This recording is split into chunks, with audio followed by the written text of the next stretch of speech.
so part 2, we're gonna go ahead and adjust our sway bars.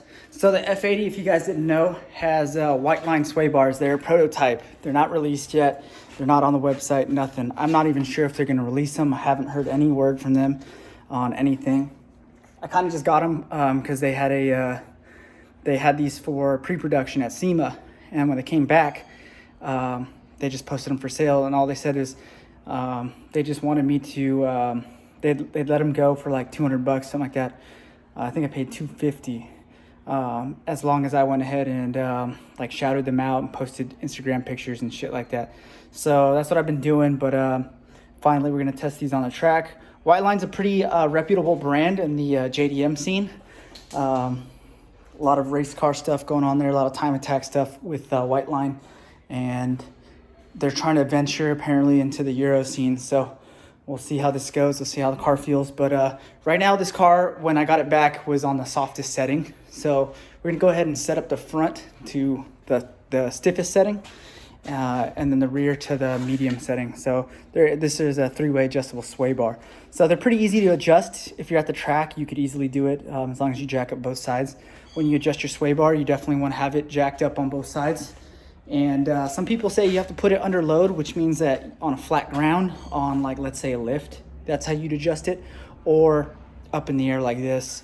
I'm not really too sure. I'm not really too knowledgeable on which way works best, but we're gonna go ahead and give it a shot. Now the E36, those sway bars were done with load on. So that car feels great, and those sway bars definitely made a huge difference.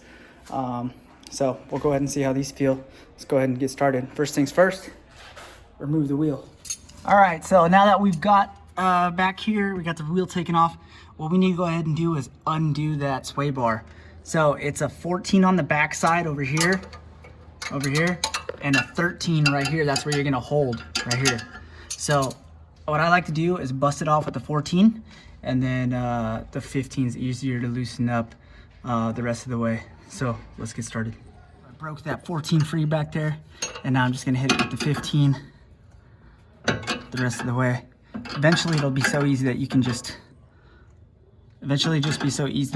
twist off with your hands, like I'm pretty sure I can do now. Oh, not yet.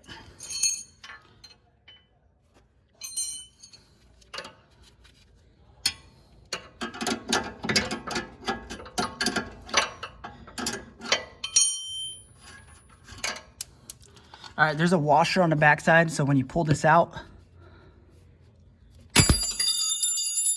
your washer, make sure you get that. All right, so now that we have our sway bar out of the softest setting, so soft, medium, hard, or sorry, you could just do it by body roll. So this would be the stiffest, medium, softest.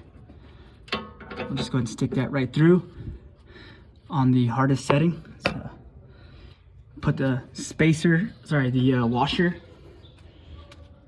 Put our washer back on, and then our nut. Let's get it done. Loosening it up with a 15, but for the final squeeze, I like to put the actual size back on. Give it a good crank.